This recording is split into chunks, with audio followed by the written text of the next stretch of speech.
မ်းပွင့်လေးတစ်ပွင့်ကြောင့်ပျက်စီးသွားတဲ့နိုင်ငံလွန်ခဲ့တဲ့နှစ်200လောက်ကကမ္ဘာပေါ်မှာအချမ်းသာဆုံးအာဏာအရှိဆုံးနိုင်ငံဟာအမေရိကန်မဟုတ်ပါဘူး။ဥရောပနိုင်ငံတွေလည်းမဟုတ်ပါဘူး။အဲ့ဒါကတော့တရုတ်ပြည်ပဲဖြစ်ပါတယ်။အဲ့ဒီအချိန်က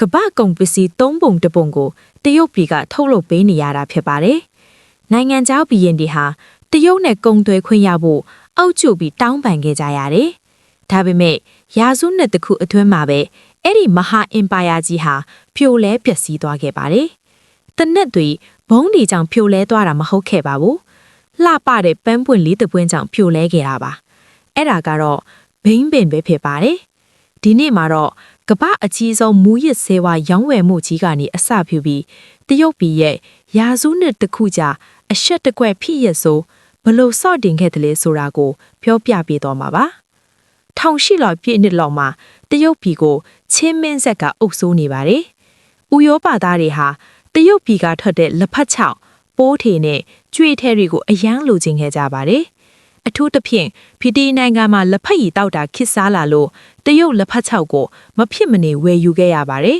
။ဒါပေမဲ့ပြဿနာကတရုတ်ဧကရိုက်က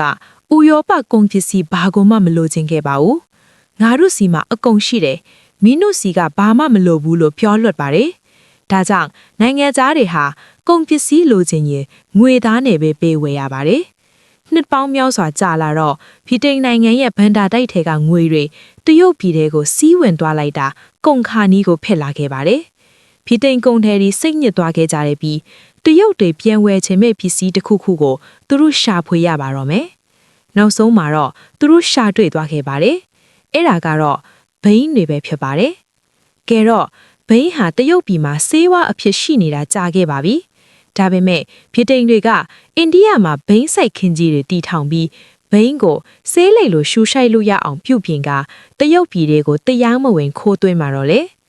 အစပိုင်းမှာတော့တထေးတွေအရာရှိတွေပဲတုံးဆွဲခဲ့ကြပေမဲ့10နှစ်လောက်အတွင်းမှာအခြေအနေကထိမ့်မနိုင်သိမ့်မရဖြစ်လာခဲ့ပါတယ်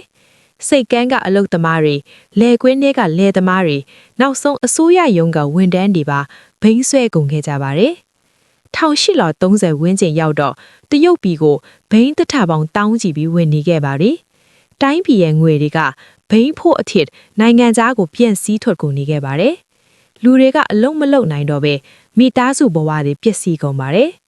တရုတ်ဧကရိုက်ကြီးတတိထားမိတဲ့အချိန်မှာတော့တိုင်းပြည်ကဘိန်းမူးနေတဲ့လူမမာကြီးဖြစ်နေခဲ့ပါပြီအခြေအနေကိုပြင်ဖို့အတွက်ဧကရပ်စ်ကအမတ်ကြီးလင်းစေရွှေကိုတာဝန်ပေးလိုက်ပါတယ်လင်းစေရွှေဟာအလွန်ရိုးသားဖြောင့်မတ်သူပါ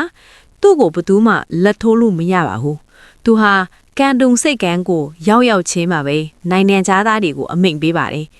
ဘိန်းတွေအကုန်အပ်မအပ်ရင်မင်းတို့ကိုစိတ်ကန်းပိတ်မယ်ဆိုပြီးရာဇဒန်ပေးလိုက်ပါတယ်ဗြိတိန်ကုန်သည်တွေကမပေးချင်ခဲ့ပါဘူးဒါပေမဲ့လင်းစေရွှေကသူတို့ရဲ့ရေနဲ့အစားအစာလမ်းကြောင်းတွေကိုပိတ်လိုက်လို့နောက်ဆုံးမှာလက်လျှော့လိုက်ရပါတယ်တထောင်ရှိလာ39ခုနှစ်မှာလင်းစေရွှေဟာကာလတန်မိုးဒေါ်လာတန်းစီတန်ဖမ်းမိတဲ့ဘိန်းတစ်တာပေါင်း2000ကျော်ကိုပင်လယ်ကမ်းစပ်မှာမိရှုဖျက်ဆီးပစ်လိုက်ပါတယ်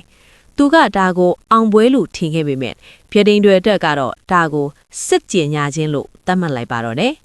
1840ခုနှစ်ဇွန်လမှာတော့ဗြိတိန်စစ်သင်္ဘောကြီးတွေတရုတ်ကမ်းလွန်ကိုရောက်လာခဲ့ပါတယ်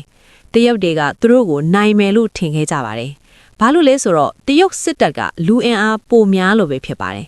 ဒါပေမဲ့သူတို့မသိတာကဗြိတိန်မှာစက်မှုဒေါ်လာကြီးပြီးဆုံးသွားပြီဆိုတာပဲဖြစ်ပါတယ်